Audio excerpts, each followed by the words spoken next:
The default Blazor template uses Bootstrap, but of course if you don't need it, you can opt out. So here in the www root folder, then CSS, we have the Bootstrap folder and the reference to bootstrap.min.css. And if you look at the index file, we have a reference to this file. So our main template uses this Bootstrap. Now, if you have any common CSS styles for the entire application, you can place them in the www root CSS folder. And here you can see there's already an app.css file that contains quite a few default styles. So we can change styles for our entire application in this file. And I can show you a test example of how it looks. Notice that here, for example, we are already changing the Bootstrap class BTN primary. We can change it here further. I'll show you that if we change something here, it will work. We'll change the background color and border color for the BTN primary button to black. So I'll rebuild our application now. And we use such a button on the counter view here for incrementing the counter and toggling the mode from active to inactive. Let's see if these styles have indeed changed. As you can see, these buttons have changed color to black, and throughout the entire application, these buttons have been changed. I might also add this view to another sub page just so you can see that it actually works throughout the entire application.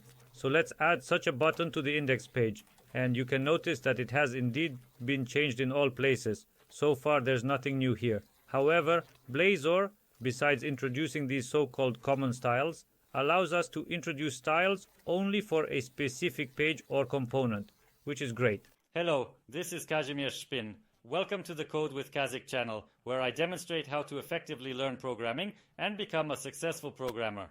This means we have dedicated styles for the page in a separate file. This way, the file doesn't get too bloated and remains very readable.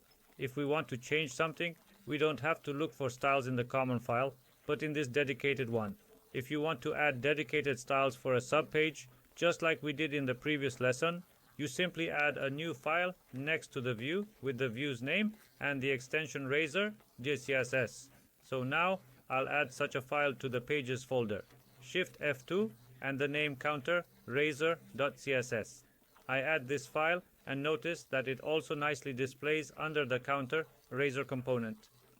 Great, now we can change styles here. I'll copy this style from app.css and just change the colors here. We can change our BTN primary button on the counter page, and here we can change the background color to white. We can leave the border black and change the font color to black. Now I'll rebuild our application and see if it actually changed. So we're on the counter page and notice that the styles have been changed. The BTN primary class now has a white background and black font color. However, these changes have not been applied to other pages. So on the home page, you can see the button is still black, and that's exactly what we wanted. Now I'll show you how it works. If you go to the developer tools for this button, you'll notice that an attribute has been added here. It's like a unique identifier added to all the controls on this page. If we now go to this CSS file, you can see that this identifier is also here. So we changed the styles for this class, but only on the sub page where we add this attribute to the elements. And thanks to this, it works so that the styles are changed only on this one sub page where the identifiers match. So this kind of styling is another plus for Blazor.